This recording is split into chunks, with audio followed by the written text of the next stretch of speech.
so many people will normally do that. Mo sọ láti pé ó dára kí èèyàn ó ní èrò rere. That is why I told you that you should have a good thought. Pé mo fẹ́ ṣe ìgbéyàwó. I want to do wedding. Mo fẹ́ kọ́ ilé. I want to build house. Mo fẹ́ ṣe lẹ́yìn. I want to do that. Mo fẹ́ ṣe tọ̀hún. I want to do this. Ìyẹn ni pé nígbà tó bá wà nínú Jésù Olúwa. That is if you are in Christ Jesus. Òun náà fún ọ ní oore ọ̀fẹ́ láti mú kí ìpinnu ẹ kó ṣẹ. He can give you the grace to make your thought to come to pass. Bíbélì wípé The Bible says, ó ní yíya ara yín kò ní ọ̀dọ̀ mi. separating yourself away Ẹ ò from lè me. ṣe okòwò. You can never do anything. Bàbá tí ẹ fẹ́ sòkun wọn lẹ́yìn báyìí. That is why we want to bury today. Mo mọ̀ pé kó tó di ọjọ́ tí wọ́n kú yẹn. Before the day that he died. Mo mọ̀ pé wọ́n ti máa ní ìròyìn pé bóyá wọ́n fẹ́ ṣe iṣẹ́ kan, wọ́n fẹ́ gbé ibi kan, wọ́n fẹ́ ṣe gbọ́dọ̀ fẹ́ ṣàwọn kan. Ṣùgbọ́n Ọlọ́run sọ pé rárá. I know you will have a lot of plans to do that. I want to do this, I want to do that, but the Lord said no. Ta ló fẹ́ fún Ọlọ́run? You want to arrest God. Ọlọ́run ń ṣe ohun tó wù ú, ta ló fẹ́ query ẹ̀? The Lord is doing what pleases him. Who wants to query him? Mo fẹ́ kí akẹ́kọ̀ọ́ àwa náà ti wà láàyè. We that we are still alive, I want us to learn Orí lessons. àlèmọ́ wàásù fún òkú. Because we cannot preach for his Àdèlè dead body. gbàdúrà fún òkú. And we cannot pray for him Ohun tó again. kù fúnra ní pé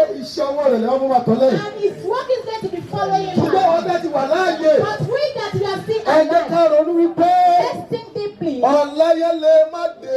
Then tomorrow may be no more. Tó sọ pé èmi ní àfẹ́mí. If you are saying that the one I'm there and this, Ọ̀láyé lè má dé. that tomorrow may be no Ó more. dáa kó o ṣàtúnṣe lónìí. It is good for you to amend Kó your o way mọ̀ fi today. òní bà ọ̀la rẹ jẹ́. Don't use your today to destroy your tomorrow. Kó o tètè ṣe àtúnṣe lónìí bó ṣe gbọ́rọ̀ Amend yìí. your way today as you listen to the word. Nítorí pé ọ̀la tó ń ró yẹn ó lè má dé o. Because that tomorrow you are thinking about may not be Ó no ní mo ṣe more. ń fi Jésù lọ ní àkókò That is yìí. why I'm visiting you with Jesus this Kó o gba morning. Jésù ní Olúwa àti Olùgbàlà Allow rẹ. that Jesus in your life as your personal Olóore mú kí Savior. èrò rere rẹ kó ṣẹ. He's the only one that can make your good thought to come to Olóore pass. dì ẹ́ mú. He's the only one that can hold Kò you. sí ẹlòmíràn rárá. There is no one. Gbogbo làálàá tẹ̀yàn ṣe láyé yìí. All your struggles in this world Ẹsẹ̀ bàtà mẹ́fà náà ni. is just 6 feet. Òun náà lè lè yọ ẹ̀. And this is it. Ẹsẹ̀ bàtà mẹ́fà ni. Just 6 feet. Mo lè ṣe léè, mo lè ṣe tọ̀hún. I can do this, Mo I fẹ́ can do dìgbà, mo fẹ́ that. dàwó. I want to become this. I want to Ẹsẹ̀ be bàtà that. mẹ́fà ní. It's just 6 feet. Òun náà lẹ́lẹ́ ta ti gbẹ́ sí yìí báyìí. And this is what you have Láàrin already ìṣẹ́jú done. bíi márùn-ún àbí mẹ́wàá In nísìnyí. just 5 or 10 À á minutes, gbé wọn sínú kòtò. we are going to put him here. Olúkúlùkù máa lọ ilé ẹ̀. And we are going to back home to our houses. Olúkúlùkù ó lọ ilé ẹ̀. We are going back home to Ṣùgbọ́n tí our mo sọ fún wa houses. ní pé But what I'm trying to ẹja tell you àgbélé ayé ṣe rere. is what I'm too good. Má máa rò pé àfẹ́mí àfẹ́mí. Don't say that it's me, I'm too Ìwọ good. kọ́ ló ní ẹ̀mí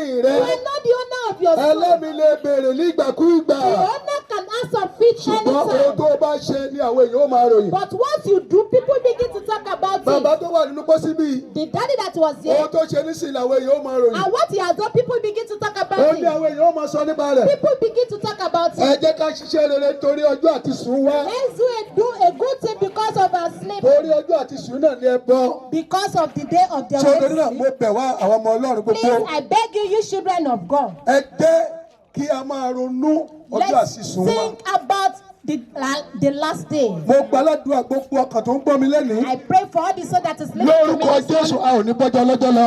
Amen. Kí Ọlọ́run kó bù sọ̀rọ̀ May rẹ̀. the Lord bless his word. Hallelujah. Hallelujah. Ẹ jọ̀ọ́ arọ àwọn tó lè máa gbé òkú wá sí ibi tẹ́ḿbì ká tó máa tẹ̀síwájú ní ìsìtókù. Before we continue in the word.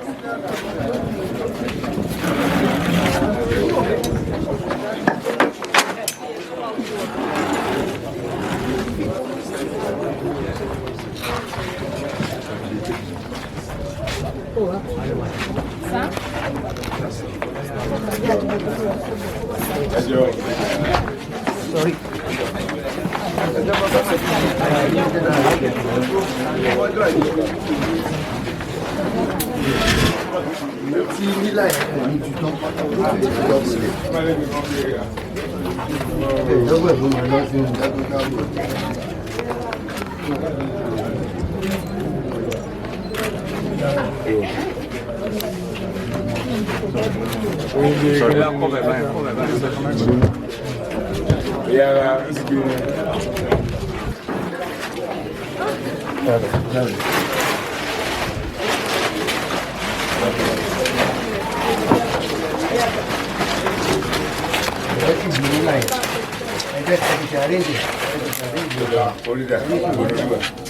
Orí ni ẹ̀ ẹ̀yẹ padà tọ́. ẹ jọ kí ìyàwó àti àwọn ọmọ wà ní tòsí. Ó máa wọ báyìí ni. Orí yẹn ló máa kọ́kọ́ lọ. Àbí kẹ́sẹ̀ yẹn kọ́kọ́ lọ. Lady lórí máa fèsì. Ẹ lọ sọ̀rọ̀. Lady lórí fèsì. Orí mi. Ibi ló nà. Kò yí sí bẹ́ẹ̀ yẹn. Kélé ìkọ́kọ́ wá báyìí. Kélé ìkọ́kọ́ wá báyìí. Ẹ lọ sọ̀rọ̀. Ibi torí máa wà ní. Orí ló ń bọ̀. Má jẹ́ kó àwọn ẹ̀dá mọ́. Orí yẹn máa gbé wá fún mi. Bọ́dà èmi máa ń gbà lọ́wọ́. Ó máa gbà lọ́wọ́ mi. Ẹ máa bọ̀ báyìí. Níyì.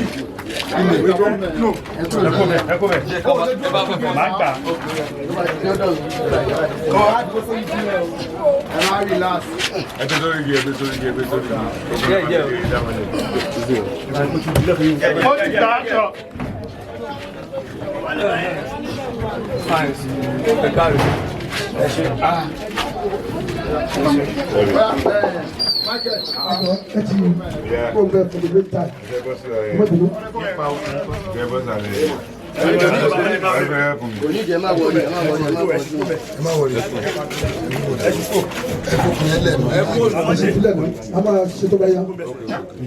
Praise the Lord. Hallelujah. Praise the Lord. Hallelujah. Ènìyàn tí a bí nínú obìnrin ọjọ́ kúkúrú sáà ni ó ní gbé ní ayé. Ó sì kún fún òṣì. Ó ń dàgbà sókè. A sì ká lulẹ̀ bí ìtànná ewéko. Ó rí kọjá lọ bí òjìji láì kò sì dúró níbì kan. Ní àárín ìyè, àwa bẹ nínú ikú. Lọ́dọ̀ ta ni àwa ìrànlọ́wọ́ bí kò ṣe lọ́dọ̀ rẹ Olúwa. Ẹni tí ó ti torí ẹ̀ṣẹ̀ wa jàre láti bínú. Ṣùgbọ́n Olúwa Ọlọ́run mímọ́ jùlọ, Olúwa alágbára jùlọ, olùgbàlà mímọ́ àti aláàánú jùlọ, má fi wá sínú ìrora kíkorò ikú tí kò ní pẹ̀kun. Olúwa ọmọ ìkọ̀kọ̀ kan wà, má jẹ́ de etí àánú rẹ sí àdúrà wa. Ṣùgbọ́n Olúwa mímọ́ jùlọ, Ọlọ́run alágbára jùlọ, olùgbàlà mímọ́ jùlọ àti aláàánú jùlọ, ní onídàájọ́ ayérayé ní òpin wákàtí wa nítorí ìrora kíkorò ikú, má jẹ́ kí a ṣubú kúrò lọ́dọ̀ rẹ. Ẹ sọ pé àmín. Ǹjẹ́ bí ó ti wu Ọlọ́run Olódùmarè nínú àánú rẹ̀ ńlá láti gba arákùnrin wa sọ́dọ̀ tí ó fi èyí sílẹ̀ lọ sọ́dọ̀ ara rẹ̀, nítorí náà àwọn fi òkú rẹ̀ fún ilẹ̀, erùpẹ̀ fún erùpẹ̀. Sọ́bẹ̀ náà. Sọ́bẹ̀ wà.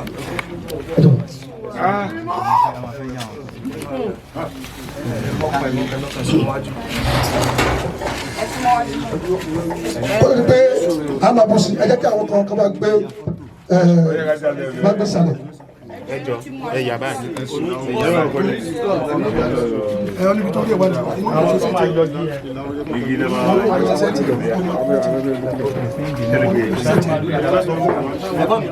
Ọmọ abẹ́gbẹ́ kí lẹ fẹ́ láti lè yọjú yẹn.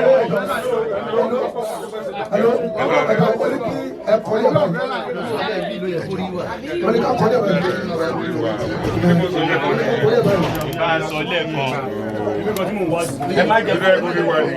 Ẹyẹ kan tó tán.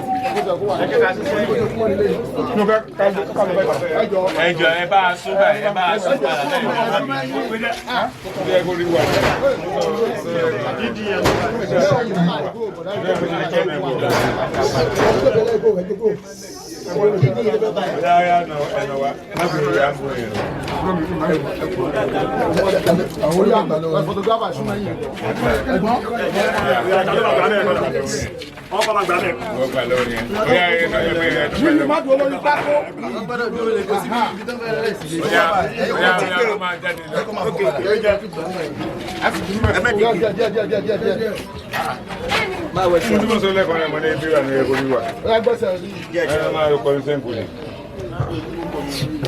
Oya bàbá fi sùúrù ẹgbẹ́ sísàlẹ̀.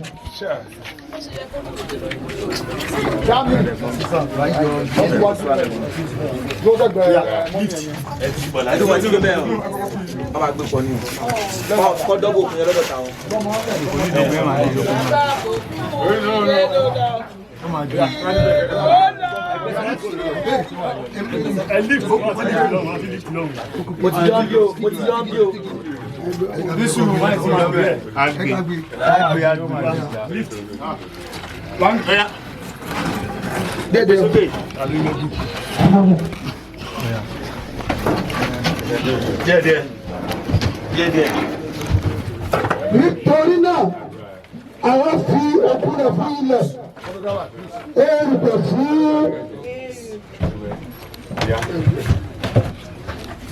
ẹ̀ṣẹ̀.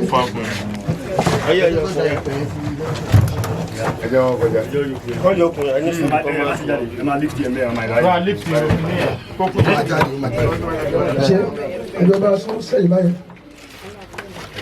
Erùpẹ̀ fún erùpẹ̀. Ẹgbẹ́sẹ̀ yín bàbá. Eru fún eru. Ekuru fún ekuru. Ọya, ọlọ́pàá ní sẹ́yìn báyìí, yàwó.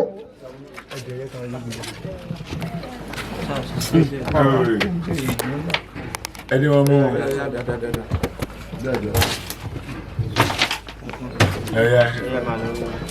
àwọn tó bá kàn ọmọ gbogbo wa.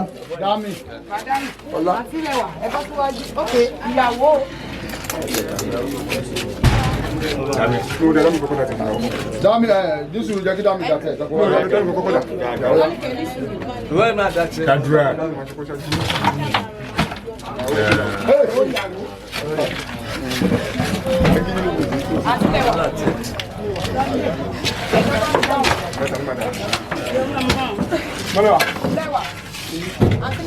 Gbogbo àwọn tó bá yẹ kẹ́ ẹ ṣe ọ̀yà bá mú sọ.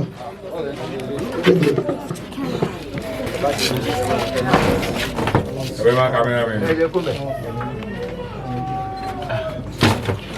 Ọdún kájọ mi lọ. No, ibi ẹ̀ mọ̀ kó sí. Ní ìlànà ẹ̀ mọ̀.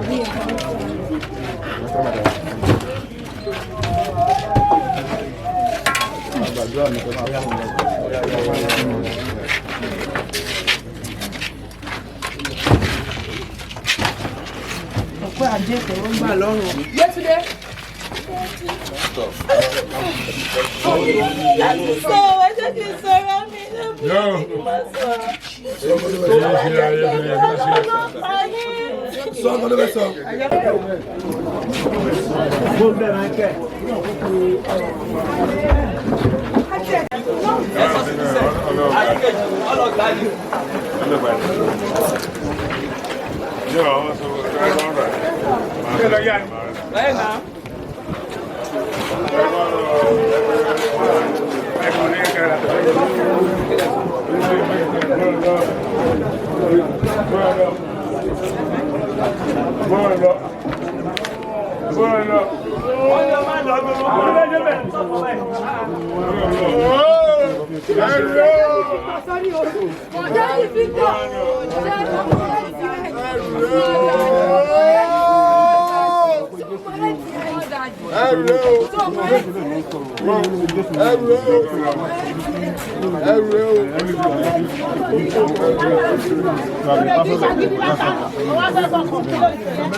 Bẹ́ẹ̀ni.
àbúrò Olúwadámiláre Olúkẹ́ mi ní ọmọ ìyá àti ọmọ bàbá adúpẹ́ lọ́wọ́ Ọlọ́run fún mi ayé adúpẹ́ jẹ́ èèyàn tó jẹ́ ẹni tó ń gbìyànjú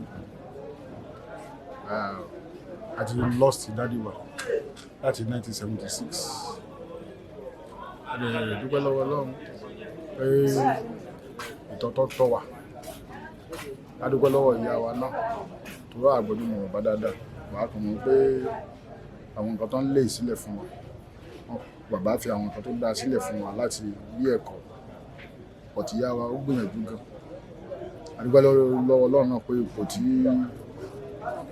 a wà lásìkò yìí ẹni tó ṣaláìsí ìyẹn Olúwadámiláre ẹ̀gbọ́n mi tá à ń sọ̀rọ̀ nípa ẹ̀ ó gbìyànjú ó túraká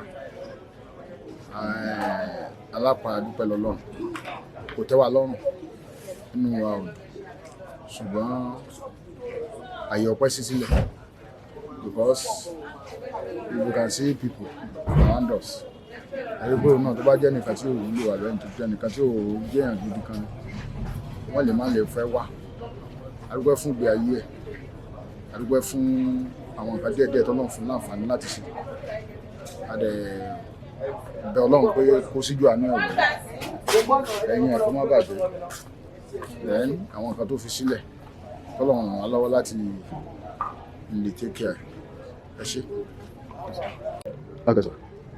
ọmọ mi dáadáa ni ó rẹ̀ ń ṣe kò sí ẹni tí ò ṣe dáadáa sí ládùúgbò yìí kò kì í kọjá yìí ẹ̀ iṣẹ́ ẹ̀ náà ló fèsì àjọ bẹ̀rẹ̀ àdúgbò yìí náà ni àjọ bẹ̀rẹ̀ náà ni láti gba tèmi ti lọ aládùúgbò yìí láti jọ ọmọ ara wa kò dẹ̀ sí wàhálà kan kì í kọjá yìí ẹ̀ kí láti fẹ́ sí ọlọ́jọ́ ló dé ẹ̀mọ́dé gbà pé ẹnìkan ò lè pa ẹnìkan tó wà pé Ọlọ́run bá lọ́wọ́ sí Ọlọ́run àforíjì Ọlọ́run àtẹ̀sáfẹ́fẹ́ rere ọjọ́ àjìnà síra wọn Olúwa oníṣe ní ṣiṣẹ́ ń tẹ̀lé.